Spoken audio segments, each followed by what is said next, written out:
Bueno, queridos patitos, estamos aquí para tratar un poquito del libro Las nacionalidades de Francesc Pi y Margall.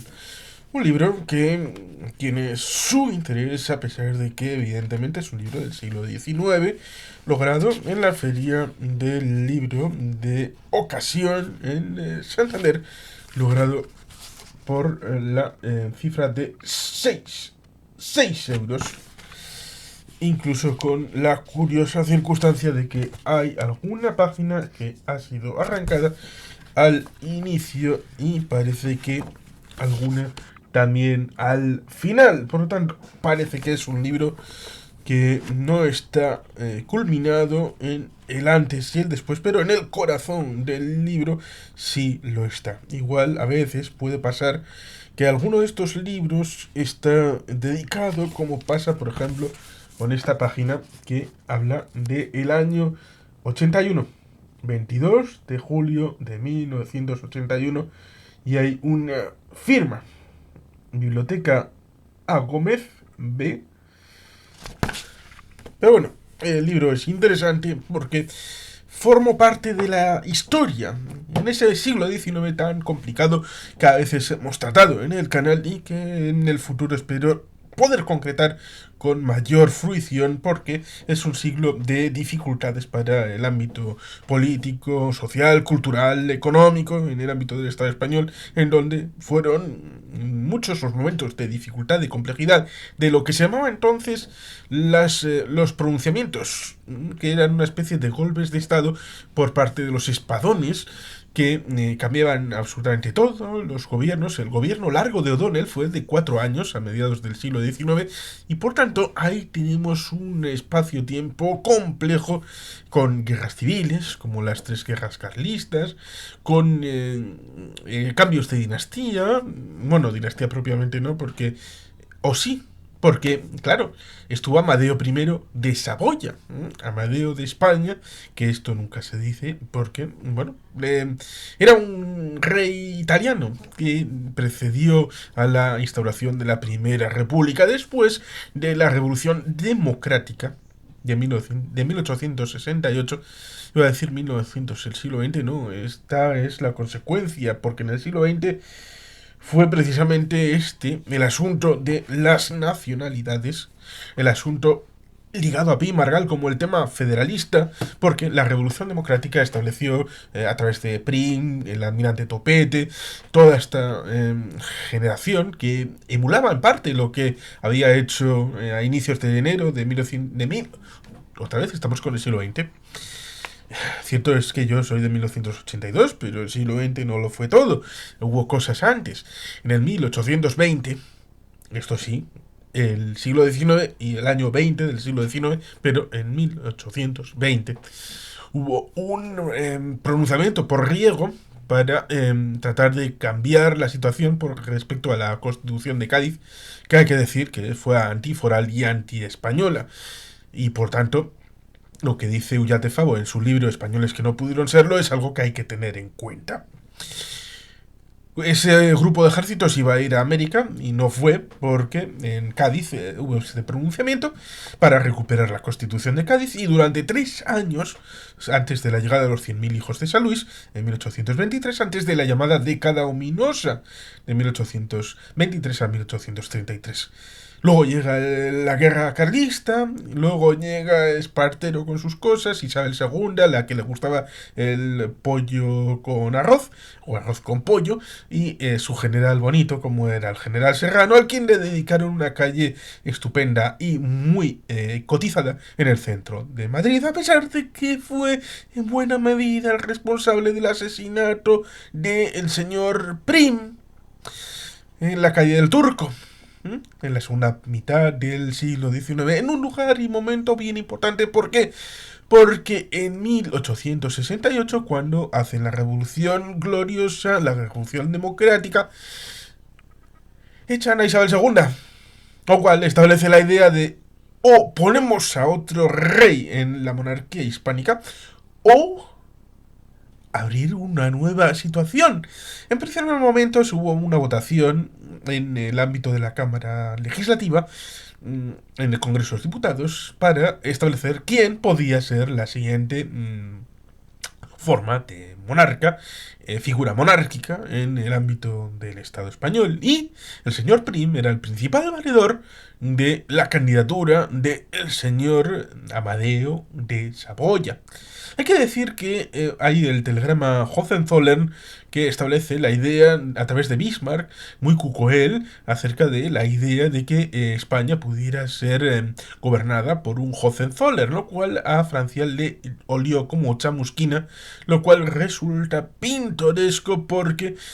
una de las cláusulas del Tratado de Utrecht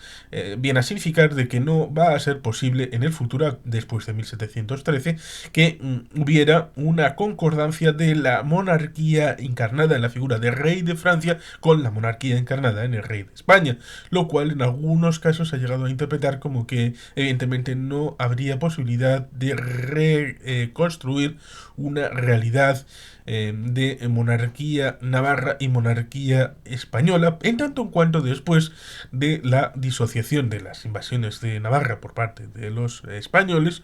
pues esta monarquía se pasó al otro lado de los Pirineos y acabó con Enrique III de Navarra y Enrique IV, a cuya muerte en 1610 sería Luis XIII de Francia en general, así considerado. Y resulta curioso porque si hoy Francia sería una monarquía, pues la cadena de Navarra, es decir, las cadenas del reino de Navarra estarían en el escudo de Francia y de España. Pero, más allá de esta anécdota, el hecho de los pactos de familia, que son una realidad histórica entre los Borbones de Francia y los Borbones de España, después de la incorporación de los Borbones en la figura de Felipe V, pues evidentemente tenemos ahí el hecho de que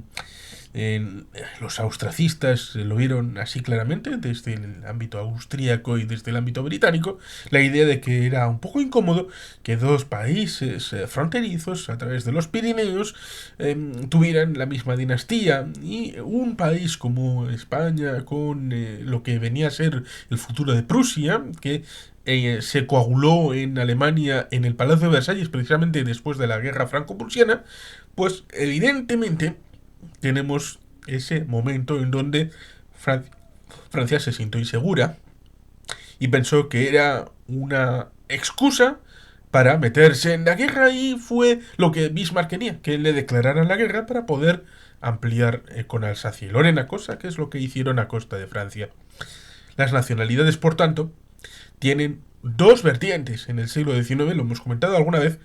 del modelo francés y el modelo alemán. El modelo alemán surgido de abajo arriba, la construcción de la Federación Alemana, y el modelo francés construido desde arriba hacia abajo, con 100 comunas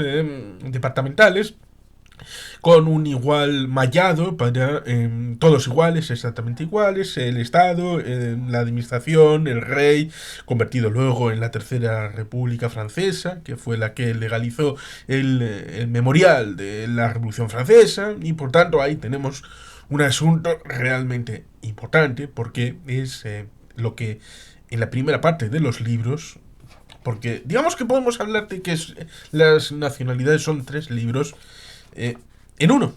Lo mismo que hablamos de la Biblia como libros dentro del libro de la Biblia.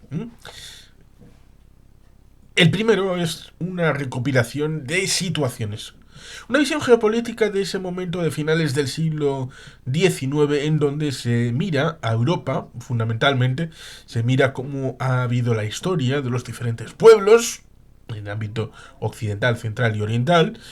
cómo ha evolucionado en el imperialismo de algunos, tratando de sojuzgar a algunos pueblos, de cómo estos han intentado luchar contra el destino, y esto circunvala el hecho de que Pi Margall trata de centrar el tiro respecto a lo que el siglo español ha podido vivir. Ahí está Nesca explicando que evidentemente fue un siglo doloroso con sus llantos. El siglo segundo habla del federalismo, porque va en progresión. El libro primero va sobre el marco general del ámbito europeo, explicando cómo ese sistema era complicado, complejo, pero con sus dificultades tenía su existencia. En otros vídeos hemos hablado del ámbito de la paz de Metternich y luego la paz de Bismarck. En el ámbito austríaco hubo la dificultad del ámbito Austria-Prusia para la construcción del espacio germánico después de la implosión del sistema del imperio Sacro Imperio Romano Germánico, que duró prácticamente 1000 años. Y recuerda también el hecho de que el Imperio Romano también duró como 1000 años, y por eso cuando se dice el Tercer Reich, bueno, pues puede durar 1000 años porque otros llamados imperios próximos para el ámbito alemán del ámbito austríaco, pues bueno, pues duraron 1000 años. Más allá de también los 1000 años del Imperio Bizantino. El federalismo en el siglo XIX en España no funcionó. No funcionó porque la práctica no llevó a meditar un sistema viable. Y el sistema viable en el ámbito del Estado español llevó a que hubiera con esa simple muerte de Prim en el final del siglo XIX, justamente cuando está a punto de desembarcar a la mañana siguiente, el señor Amadeo de Saboya estaba a punto de desembarcar físicamente en la península, cuando el que tendría que haber avalado y haber sido el primer ministro de ese rey nuevo, el que tendría que haber introducido al rey en la vida política en España, el que tendría que haber engarzado y empastado esa nueva política que el nuevo rey iba a encardinar y encarnar, pues esa muerte resultó demasiado oportuna para evitar toda esa construcción distinta. ¿Cómo habría sido España si Prim hubiera podido acompañar al señor Amadeo de Saboya en la política práctica en Madrid? Amadeo se encontró muy solo en Madrid y por tanto ahí está el origen cuando después de 2 años de reinado dijo que España, ahí te quedas. Ahí os quedáis todos, porque cuando amanecía en Madrid, él iba a la cafetería de su gusto en la Plaza Mayor, porque en Palacio la gente no levantaba sus reales tan pronto como el rey en un horario europeo. Y eso acaba por generar un desgaste personal a la hora de evolucionar durante 2 años de práctica política conociendo España en primera mano. Y eso evidentemente era porque el valido, el general Serrano, que era uno que vivía en París y tenía apetencias del trono, pero no se lo habían ofrecido, estaba relacionado con Isabel II, con la rama de los Borbones, tal vez en algún momento quiso haber sido el esposo de Isabel II, de haber sido el rey, efectivo aunque consorte del ámbito, y cuando se casó con Francisco de Asís, que tenía más miriñaque que la propia Isabel II en el día de bodas, y que, bueno, digamos que según alguno diría perdía bastante aceite y llevaba más en aguas habitualmente que la propia reina, y por tanto digamos que pedir descendencia con ese señor o señora pues era algo bastante complicado y complejo. Luego ahí tenemos el asunto de Alfonso XII, que heredaría a través del manifiesto de Sandhurst, la carta de los persas y todo aquello, pero ya he entrado en la década de los 70, en ese momento en el que hubo primero durante un año una república federal, y en el año 1874, después de la entrada de el general Pavía en las Cortes Generales, en teoría a caballo, en el año 1874 hubo una república unitaria. Antes de la restauración, a través del pilotaje de otro personaje de la época, como fue Cánovas del Castillo. La época federal fue complicada. Uno de los presidentes de la época republicana fue este señor, Pi y Margall. Luego hubo otros, Almerón y otros más. Para ser un año hubo muchos presidentes de aquella república, en donde se solaparon las guerras cantonales, la tercera guerra carlista, la guerra en Cuba, más allá del elemento propiamente político institucional. Y por eso se tenía esa memoria respecto a esta época de mucha zozobra, de mucha desestabilización, de mucha incapacidad de gobernar, y se recuerda habitualmente por uno de estos, creo que era el último presidente de esa República Federal, que primero se fue a París, al exilio, y lo primero que hace cuando está en París, justo cuando acaba de llegar, emitiendo su decreto de dimisión del cargo, dice algo así como que se va o se ha ido porque está hasta los cojones de todos nosotros, por lo que están haciendo, y que entiende que los españoles estén igual de cabreados como lo está él, y evidentemente eso es práctica, es política práctica que ha manchado para la historia el concepto federal. Más allá de que, evidentemente, y eso cualquiera con dos dedos de frente lo puede ver, ¿qué países federales hay en el mundo? Hay unos cuantos y funcionan bien, no tiene por qué ser un caos estilo 13 rue del PCB. ¿Qué países son una república en el mundo? Hay países que son república y son viables, y países que son república y no funcionan. El hecho de ser república, de utilizar el federalismo a nivel estructural de un país, no significa ni lo uno ni lo otro algo que sea demonizable per se. Pero, más allá del libro que explicaba para ese ámbito del siglo XIX una teoría que no concordó con la práctica, este libro de las nacionalidades, ¿cómo es el hecho de que hemos comentado que en el libro primero tenemos ese criterio para la reordenación y reorganización de las naciones? Y luego tenemos el libro segundo, como es la federación. El libro de ámbito político, de ciencia política, diríamos actualmente, respecto a ideas, atribuciones, medios, poderes federales y cuestiones importantes. Como el tránsito de... Aquí tenemos el ámbito europeo de los pueblos, explicado claramente de cómo funciona el siglo XIX para los pueblos de Europa y cómo la tradición les ha llegado al siglo XIX tal y como eran. Luego tenemos el marco político institucional que quiere encajar en la mentalidad que ha forjado Pi y Margall respecto a la idea federal de la construcción como el ideal explicado, desmenuzado a la hora de exponerlo en este libro, como el tránsito de cuál es lo que pasa, luego cuál es el debate teórico que quiero plantear respecto al modelo de cómo tendría que funcionar, y luego está el libro tercero, que habla de la llamada nación española, donde trata de explicar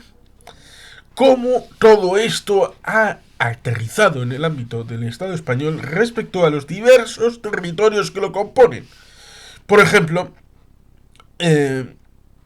tema de Portugal, la separación en el siglo XVII después de la situación de 1640, luego el ámbito de la derogación de los fueros de Aragón, Cataluña y Valencia, por supuesto la incidencia del ámbito foral de Vizcaya, Navarra, también los fueros referidos a la propia Castilla, el tema de las lenguas, evidentemente la unidad política y administrativa. Hemos de recordar el hecho de que hubo la derogación foral en ese siglo XIX con la ley de 1839 y luego la derogación definitiva de 1876 con la introducción del sistema de concierto, como hemos hablado en la enciclopedia que tenemos sobre el sistema de concierto en este canal, que fue el día 28 de febrero de 1878. Evidentemente se tiene que poner el foco en qué ha pasado hasta el siglo XIX en España. Se habla evidentemente de la Guerra de Independencia en 1808 como factor catalizador de lo que podía ser o no ser, y todo lo que en el siglo XIX ha ido pasando con los posibles poderes para lo escrito en el libro segundo respecto a las posibilidades de atribución de poder federal, si ha de tener el poder federal delegados en las provincias, el tema de la enseñanza, tribunales, ejército, armada, hacienda y administración pública, y por supuesto finalizar con objeto de este libro y conclusiones. Y evidentemente aporta una serie de apéndices interesantes para elemento comparado. La política comparada es la política de un ámbito con el reflejo en otros territorios. Y esto significa que hay unos apéndices, seis apéndices, como seis morlacos en la maestranza. Tenemos la Constitución del Imperio Alemán del 16 de abril de 1871. Tenemos la Constitución de los Estados Unidos de América, que esta sigue en vigor, aparte de evidentemente el tema de las enmiendas constitucionales, que algunas ya se habían producido y otras se producirían tiempo después. Las leyes fundamentales del Imperio Austríaco. Tenemos también la Constitución de la República Federal de Suiza. Suiza, un ejemplo bastante interesante del elemento federal y republicano. El llamado El Pacto, así sin ningún aditamento, y el programa del Partido Federal. Porque hemos de recordar que hubo hasta 4 intentos regionalizadores fracasados en ese siglo XIX, más allá del intento de Javier de Burgos, recompensado en 1833 con un ministerio para este funcionario llamado Javier de Burgos. Por tanto, en el siglo XIX fue convulsa la situación territorial. Esto permea posteriormente a lo que sucedió en el siglo XX y también a lo que nos han legado para el siglo XXI. Por tanto, es interesante, dado que tampoco hay tantos libros sobre temática territorial, sobre doctrina plausible antes de la revolución territorial, como fue el Estado integral en el siglo XX, a comienzos en 1873, con la República Federal. Pues en la Segunda República, en 1931, está el ámbito unitario, pero integral, con la posibilidad de hechos autonómicos, como fueron los 3 estatutos plebiscitados, el catalán, el vasco, el gallego, y eso hereda la Constitución de 1978 en el ámbito de la construcción del Estado de las Autonomías, que no es sino una plasmación del título octavo de la Constitución, tal y como fueron los pactos autonómicos de 1981 y del año 1992. Por tanto, estas cosas influyen y tienen su fluir dentro del ámbito del Estado español, y por lo tanto ir a las fuentes del debate teórico nos lleva, por ejemplo, a este libro de Francesc Pi i Margall. Alguno dirá que está superado, pero evidentemente las cosas están ahí, y están ahí por algo, y ese algo es la propuesta del ámbito regionalizador territorial, y ese debate sigue estando exactamente en las mismas coordenadas conceptuales de cuando el señor Francesc Pi i Margall escribió este libro, y por lo tanto algunas respuestas